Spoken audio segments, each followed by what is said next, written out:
श्री स्वामी समर्थ। स्वागत आहे तुमचं माझ्या YouTube चॅनल मध्ये। आजचा दिवस तुम्हाला खूप छान सुख समाधानाचा आणि आनंदाचा जाऊ देत ही स्वामींच्या चरणी प्रार्थना करते आणि आज या नवीन व्हिडिओला सुरुवात करते। तर बघा मित्रमैत्रिणींनो, 6 जुलैला म्हणजेच रविवारला आलेले आहे आषाढी एकादशी आणि आपल्या हिंदू धर्मामध्ये आषाढी एकादशीला खूप खास आणि विशेष अनन्यसाधारण असं महत्त्व दिलं जातं।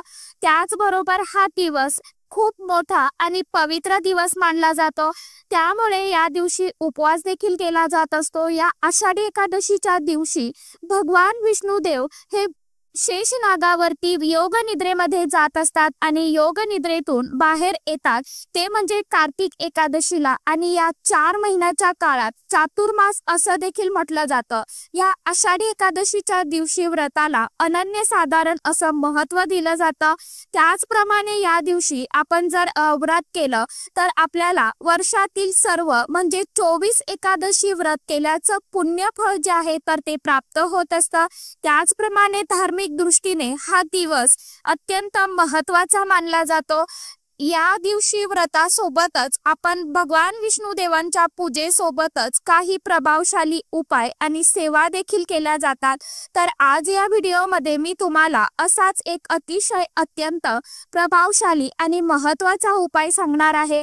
रविवार आषाढी एकादशीला तुम्ही उपवास नाही केला तरीही चालेल, परंतु सकाळीच घरामध्ये या झाडाचं एक पान तुम्हाला घेऊन यायचं आहे आणि जेणेकरून शत्रू तुमच्या समोर लोटांगण घालेल आणि 7 पिढ्यांचं दुःख, दारिद्र्य, गरिबी नष्ट होईल। कठीणातील कठीण इच्छा ही देखील पूर्ण होईल। घरात चहूबाजूने पैसा येण्याचे मार्ग मोकळे होतील आणि धनसंपत्ती येऊ लागेल। तर कोणत्या झाडाचं पान आपल्याला आणायचं आहे आणि त्या पानांचं काय करायचं आहे, उपाय कशा पद्धतीने करायचा आहे, कोणत्या वेळेमध्ये करायचं आहे, याविषयीची संपूर्ण माहिती आजच्या या नवीन व्हिडिओमध्ये मी तुमच्या बरोबर शेअर करणार आहे।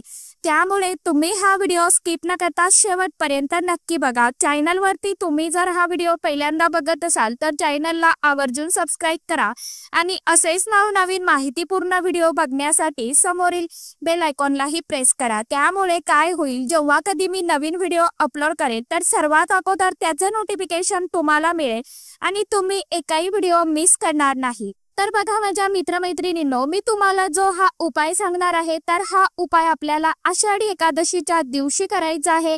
या आषाढी एकादशीच्या दिवशी सकाळी 12 वाजण्याच्या अगोदर तुम्हाला या झाडाचं एक पान जे आहे तर ते आपल्या घरी आणायचं आहे आणि जर भरपूर दिवसापासून तुमच्या मनामध्ये एखादी कुठली इच्छा असेल आणि मग ती तुमची इच्छा नोकरी प्राप्तीसाठी असेल, लक्ष्मी प्राप्तीसाठी असेल किंवा मुलांच्या प्रगती साठी असेल किंवा तुमची शारीरिक मानसिक जी काही तुमची इच्छा असेल तर ती कठीणातील कठीण इच्छा पूर्ण होण्यासाठी तुम्हाला हा उपाय करायचा आहे।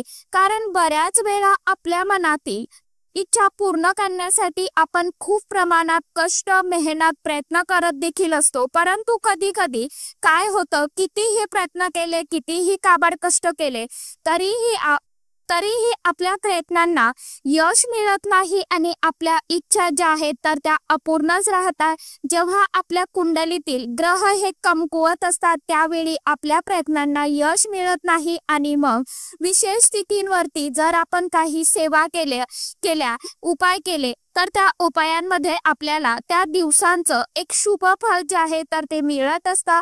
त्या दिवसाचं महत्त्व प्राप्त होत असतं आणि आपल्या सर्व इच्छा मनोकामना ह्या देखील पूर्ण होत असतात। आपल्या सर्व इच्छा मनोकामना ह्या पूर्ण होतात। त्याचबरोबर जर तुम्हाला तुमच्या आयुष्यामध्ये एखाद्या शत्रूचा वारंवार त्रास होत असेल, आपल्या घराच्या आजूबाजूला बरीच अशी जवळची आणि चांगल्या वाईट प्रवृत्तीची खूप लोक राहत असतात, आपल्या समोर खूप गोड बोलतात, परंतु आपल्या पाठीमागे मनात आपल्याबद्दल नेहमी वाईट विचार करत असतात। असे वाईट विचार करणाऱ्यामुळे काय होतं तर आपल्या प्रयत्नांना कुठेतरी जे आपलं यश आहे तर ते आपल्याला मिळत नाही का? कारण आपल्या घराला शत्रुदोष शत्रुपीडा हा लागलेला असतो आणि शत्रुदोष शत्रुपीडा हे नष्ट होण्यासाठी हा उपाय देखील अतिशय अत्यंत प्रभावी मानला जातो। हा उपाय केल्याने घरातील पैशांच्या ज्या काही आर्थिक अडचणी असेल त्या देखील दूर होतात। आपल्याला प्रत्येक कामात यश मिळते। अडकलेली कामे जी आहेत तर ती देखील पूर्ण होतात आणि घरात सुख शांती समृद्धी ऐश्वर्य नांदू लागते। इतका हा प्रभावी उपाय आपल्याला आपल्या वास्तुशास्त्रामध्ये अशी काही झाडं झुडपं सांगितली जातात ज्यामध्ये साक्षात देवी देवता निवास करत असतात।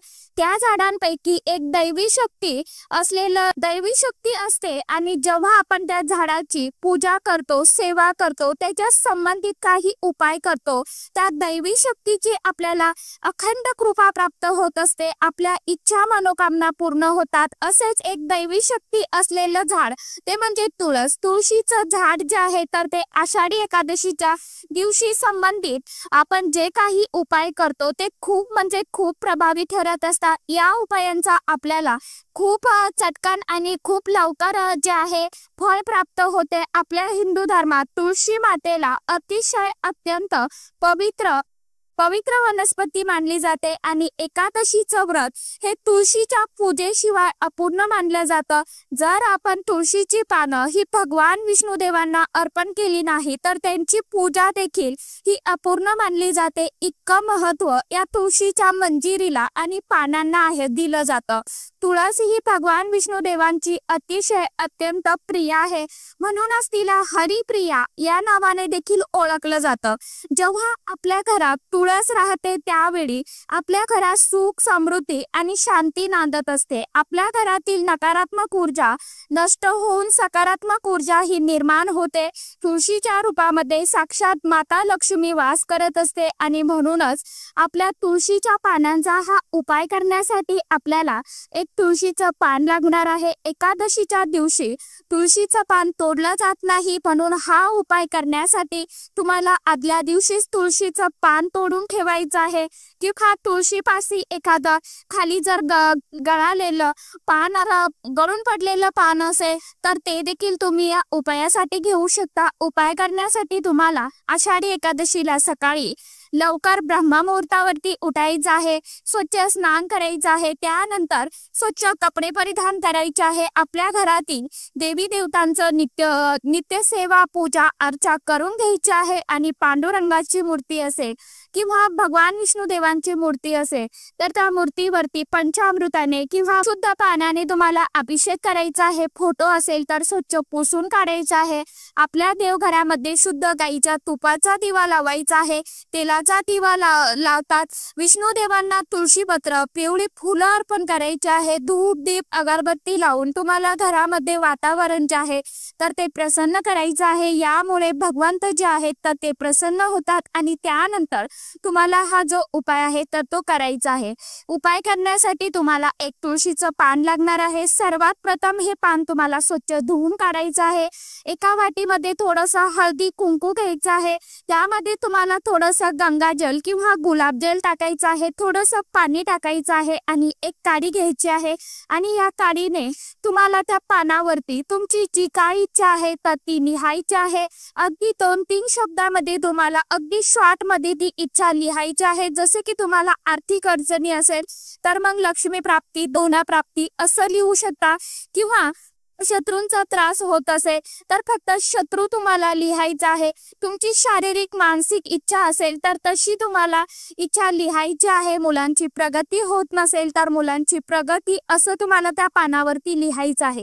त्यानंतर तुम्हाला एक प्लेट घ्यायची आहे। त्या प्लेटमध्ये त्याच कुंकवाच्या साह्याने एक स्वस्तिक काढायचं आहे। त्या स्वस्तिकवर तुम्हाला मुठभर अखंड तांदूळ जे आहेत तर ते ठेवायचे आहे। त्या तांदूळावरती तुम्हाला थोडेसे हळदी कुंकू अर्पण करायचं आहे। 1 रुपयाचं एक नाणं ठेवायचं आहे आणि त्या नाण्यावरती तुम्हाला हे तुळशीचं पान जे आहे तर ते पान तुळशीच्या पानावरती जी आपण इच्छा लिहिलेली आहे तर ते पान ठेवायचं आहे। यानंतर हे पान तुम्हाला देवघरामध्ये भगवान विष्णू देवांच्या मूर्ती समोर किंवा फोटो समोर ठेवायचा आहे. पांडुरंगाची मूर्ती असेल किंवा फोटो असेल तिथं ठेवायचा आहे, किंवा भगवान बाळकृष्णांच्या मूर्ती समोर ठेवला तरीही चालेल.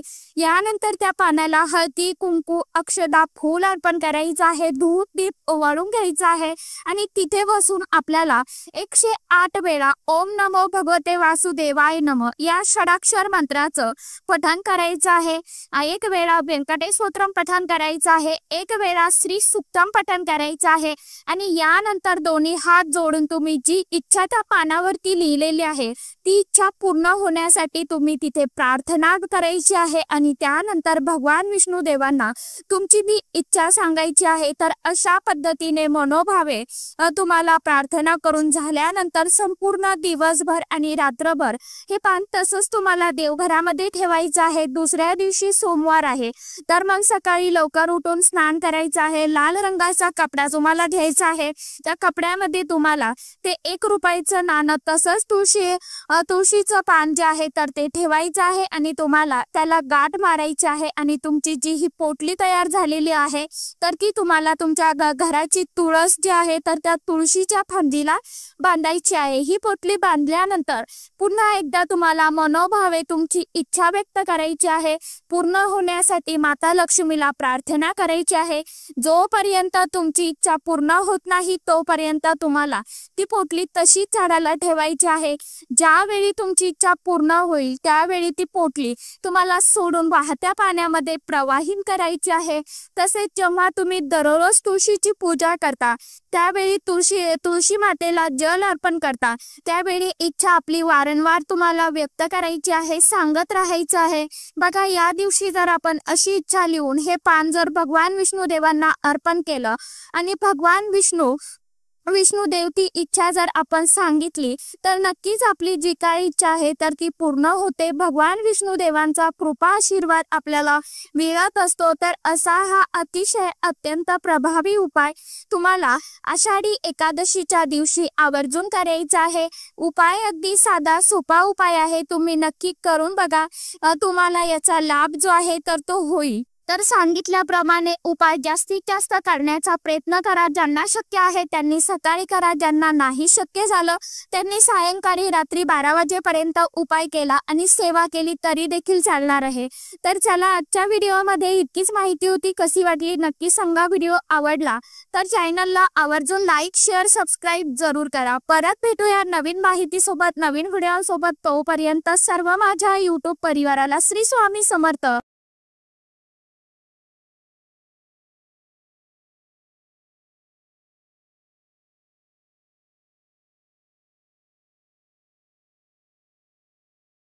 कच्च्या दुधाने किंवा